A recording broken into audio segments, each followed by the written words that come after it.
नमस्कार दोस्तों, राधे राधे, जय श्री कृष्णा। स्वागत है आपका अपने ही ज्योतिष तत्वांग यूट्यूब चैनल पर। आज का हमारा विषय है मिथुन लग्न। मिथुन लग्न के जातक कैसे होते हैं, मिथुन लग्न के अंतर्गत कौन कौन से योगों का निर्माण होता है, मिथुन लग्न के अंदर कौन से ग्रह शुभ होते हैं, कौन से अशुभ होते हैं, इस विषय पर आज हम चर्चा करेंगे। यदि आपके लग्न में यहाँ पर 3 लिखा है तो आपके लग्न जो है मिथुन लग्न हुई। और इस कुंडली के जो मालिक होते हैं वो बुध देव होते हैं। बुध देव बुद्धि के कारक होते हैं, इसलिए मिथुन लग्न के जातक जो होते हैं बुद्धि में प्रवीण होते हैं। ये लोग दृढ़ प्रतिज्ञा करने वाले होते हैं, अच्छे बुद्धिजीवी होते हैं। ये लोग शत्रु से भी मित्रता का व्यवहार करते हैं। यह लोग बहुत ही अध्ययनशील होते हैं, शरीर से कुछ दुबले होते हैं, अपने जीवन का प्रत्येक क्षण जो है सार्थक करने में लगे रहते हैं। ये लोग बहुत ही कुशल प्रवृत्ति के होते हैं। यदि बुध पर बृहस्पति का प्रभाव नहीं है तो ये लोग जो पाने के अधिकारी होते हैं वो उनको प्राप्त नहीं होता, जिस कारण से जातक जो है हीन भावना का, डिप्रेशन का शिकार हो जाता है। दोस्तों, मिथुन लग्न वाले जो जातक होते हैं अच्छा वक्ता, कवि, प्रवक्ता आदि बन सकते हैं। इनके अंदर बौद्धिक स्थिति बहुत ही अच्छी होती है, इनकी जो बुद्धि बहुत निर्मल होती है। इस लग्न के अंतर्गत हम देखेंगे कौन से ग्रह योग कारक होते हैं।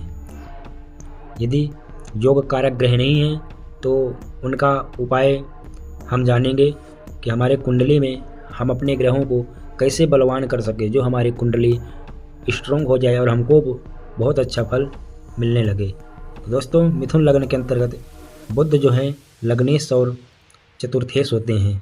चतुर्थ भाव से सभी प्रकार के जो सुख होते हैं, गाड़ी, वाहन आदि का, माता से संबंधित ये सब चीज़ जो होते हैं चतुर्थ भाव से विचार किया जाता है।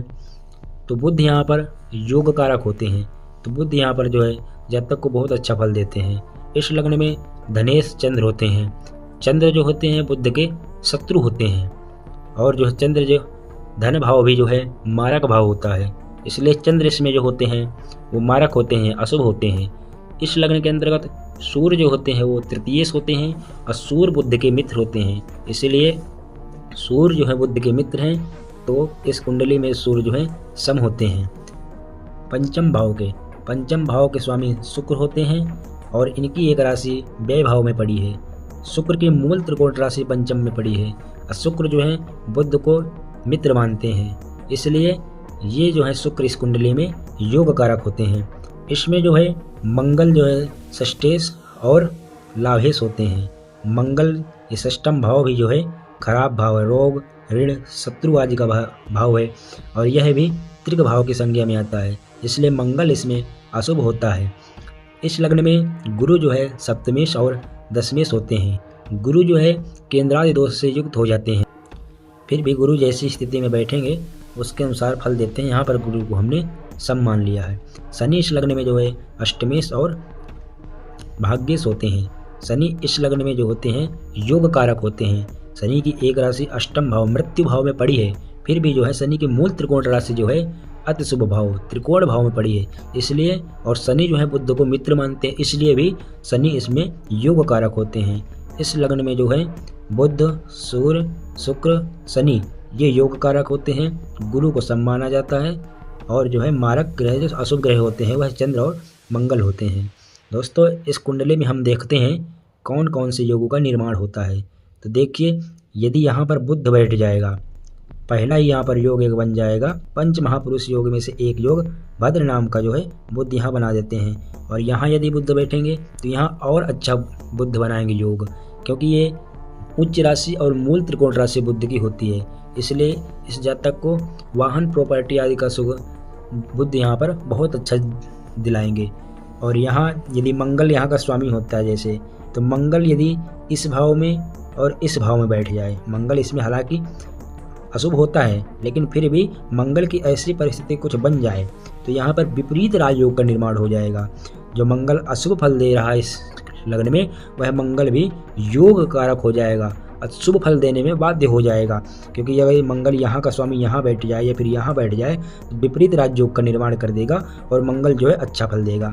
यहाँ पर यदि गुरु बैठ जाएंगे तो गुरु यहाँ पर हंस योग बनाएंगे, यहाँ बैठ जाएंगे फिर यहाँ बैठ जाएँ तो गुरु यहाँ पर जो 2 में से 1 में बैठेंगे हंस योग का निर्माण करेंगे और यहाँ जातक के लिए बहुत अच्छा शुभ फल होता है। और जातक का भाग्योदय जो होता है विवाह के बाद होता है। शनि इस लग्न में योग कारक होते हैं, तो इस तरह से जो है विशेष योग जो होते हैं वह हमने इस तरह से देखा।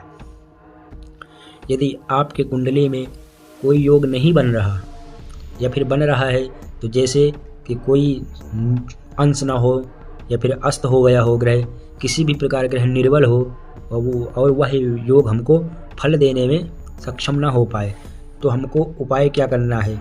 जैसे कि यहाँ हमको लग्नेश, पंचमेश और भाग्येश इन तीनों को बलवान करना है। लग्नेश को यदि बलवान करेंगे तो लग्नेश के लिए हम जैसे रत्न धारण कर सकते हैं, पन्ना पहन सकते हैं, बुद्ध का बीज मंत्र का हम जाप भी कर सकते हैं। ओम ब्राम ब्रीम ब्रोम सह बुधाय नमः, इस मंत्र का हम जाप भी कर सकते हैं। और गणेश जी से संबंधित हम सेवा आराधना उनकी कर सकते हैं। तुलसी माता को बुधवार को 1 लोटा जल दे सकते हैं। ऐसे करने से जो है बुद्ध यदि कमज़ोर होंगे तो बलवान हो जाएंगे और बहुत अच्छा रिजल्ट जातक को देखने को मिलेगा। शुक्र को बलवान करना है तो शुक्र को बलवान करने के लिए हम जो है शुक्र का मंत्र का जाप कर सकते हैं। ओम सोम शुक्राय नमः, इस मंत्र का जो है प्रतिदिन 108 बार 2-4 महीने कर लेंगे तो हमको बहुत अच्छा रिजल्ट देखने को मिलेगा। फिर हम माता रानी से संबंधित कोई भी कवच आदि का स्तोत्र आदि का पाठ कर सकते हैं, जिससे शुक्र जो है बहुत अच्छा जो है रिजल्ट देंगे। और हम इसमें रत्न भी पहन सकते हैं। रत्न पहनने के लिए हम ओपल पहन सकते हैं, लेकिन यह देखना पड़ेगा कि शुक्र 6, 8 और 12 में या फिर नीच जो है नहीं होना चाहिए। इसमें ऐसे हम शनि का जो है शनि को बलवान करने के लिए, क्योंकि शनि भाग्येश है और भाग्य यदि बलवान हुआ तो जातक हर कदम पर जातक को जो है अच्छा ही होता है। तो इसलिए शनि को बलवान करने के लिए हम शनि के मंत्रों का जाप कर सकते हैं। और शनि का मंत्र जैसे है ओम सम शनिश्चराय नमः, इस मंत्र का प्रतिदिन 108 बार हम जाप कर सकते हैं। या फिर जो है शनि से संबंधित जैसे कि हनुमान चालीसा का हम शनिवार और मंगलवार को हम पाठ कर सकते हैं।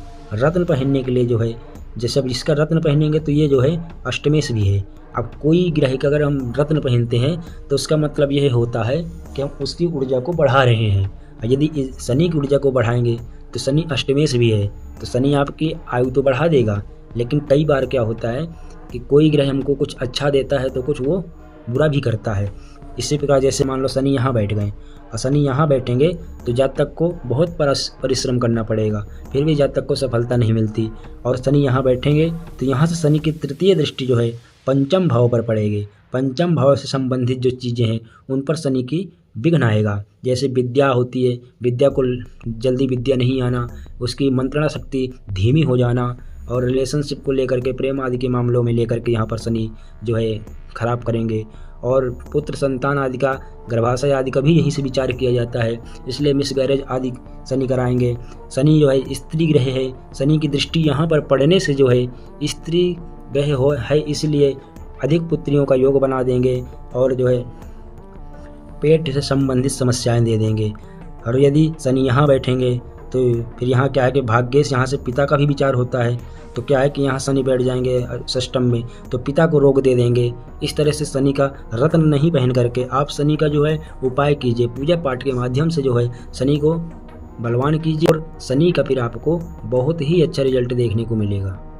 मिथुन लग्न वालों के लिए शुभ रंग होता है हरा, सफ़ेद, नीला, काला।